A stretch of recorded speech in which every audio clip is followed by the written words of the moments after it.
can you talk a little bit about Pale Sketcher versus Pale Sketches? Okay, yeah. The Pale Sketcher project is probably about as far removed from Godflesh as any project I've ever done is, basically, I think. It's closer to Jesu.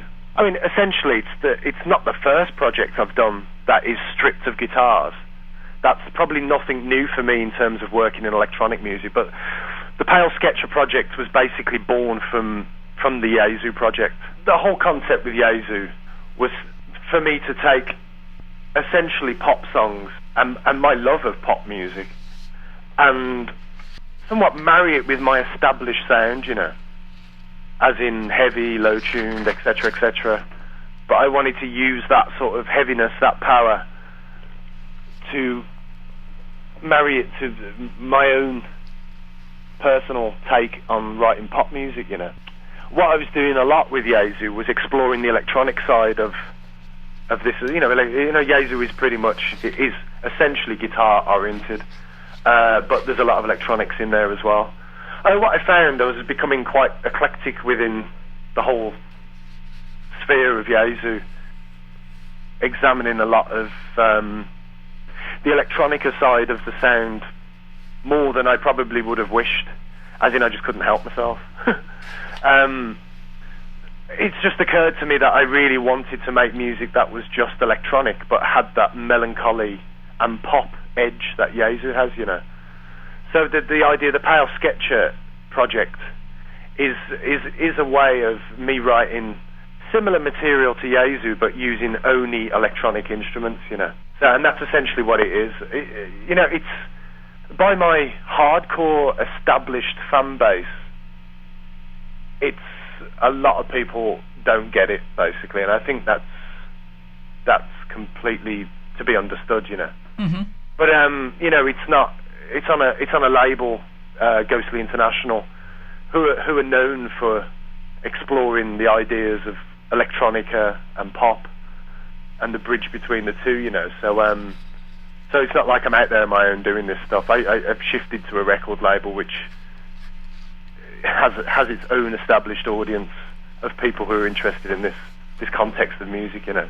So you're not pulling the wool over anybody's eyes. No, exactly. You know, it's out there for another audience. If my established audience get it, so to speak, then fine. You know, I didn't really expect most of my established hardcore audience to really go for it, you know, because it's a very polite sound in a way, the sound of Pale Sketcher, you know, and that's just something I've wanted to do for a number of years.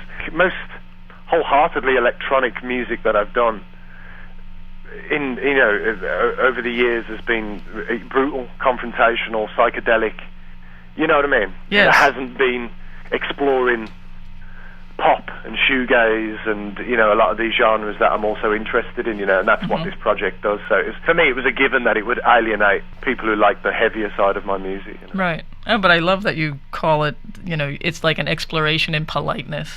Yeah. That's, How do you do? That's another side of what I like to do. Yeah, I mean, this is it. You know, yeah. It's still emotionally extreme though, even though it's polite in the context of probably people who, you know, my established audience or a lot of the records I make, you know. Mm-hmm. But it's still, for me, emotionally extreme. Its extremities are in the textures, in the vibe, you know, in the mood that's created. But it's just not extreme music per se, you know. Right. Hey, are you in your studio right now? Yeah. Can you just give the listeners a little bit of a scan of like where you're sitting and what you've got in there? Yeah, I'm sitting directly in front of 2 Macintosh screens. I've got the one large screen in front of me, which is running my Mac Pro, and then I've got an older G5 under the table, which with another monitor. One of my projects called Final. Yeah. I've actually got in front of me, it's a new EP, which I'm only going to release digitally, actually. Oh. Which, when you called, I was just doing the sleeve for. So I was doing the sleeve on one Mac and listening to the EP and getting inspiration for the sleeve on the other Mac. Wow. But then, on to the right of that is my analog mixing desk, which is a TL Audio mixing desk. Mm-hmm.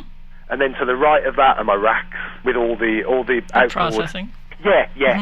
To the right of me is all the analog processing stuff. Yeah, and to the left of me is my entire a whole wall full of all my vinyl collection. Oh, very good. And then I've got about 4 guitars behind me on the other wall.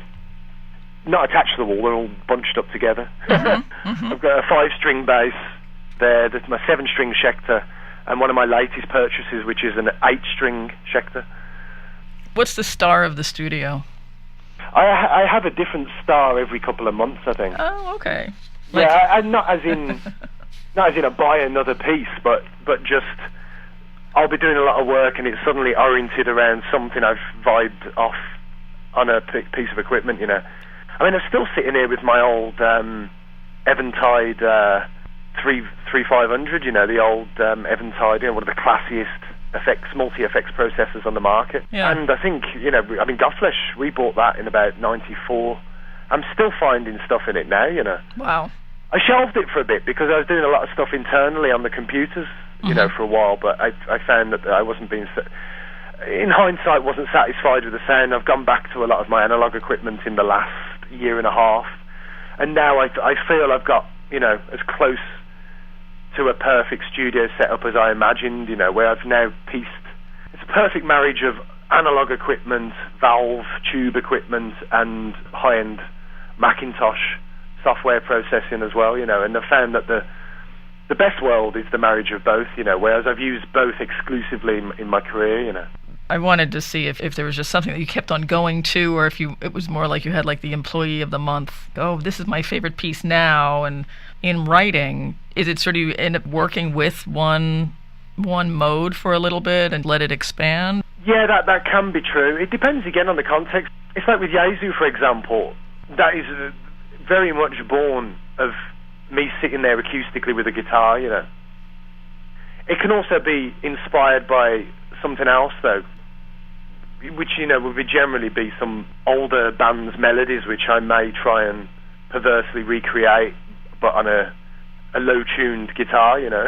I think one of the last songs I wrote for the new Jesu album, I think I was going back to one of my old favourite bands, which is Big Star, and I think I rebought one of their albums on vinyl and suddenly come up with recreating one of their melodies as a Jesu song, but I reversed the melody and then transposed it onto to an 8-string Schecter guitar, so it's about 10 times lower than the Big Star original, you know what I mean? So that's, you know, but I wrote that acoustically. I'm sitting there with an 8-string Schecter guitar, but I'm playing acoustically and singing, trying my best to sing anyway.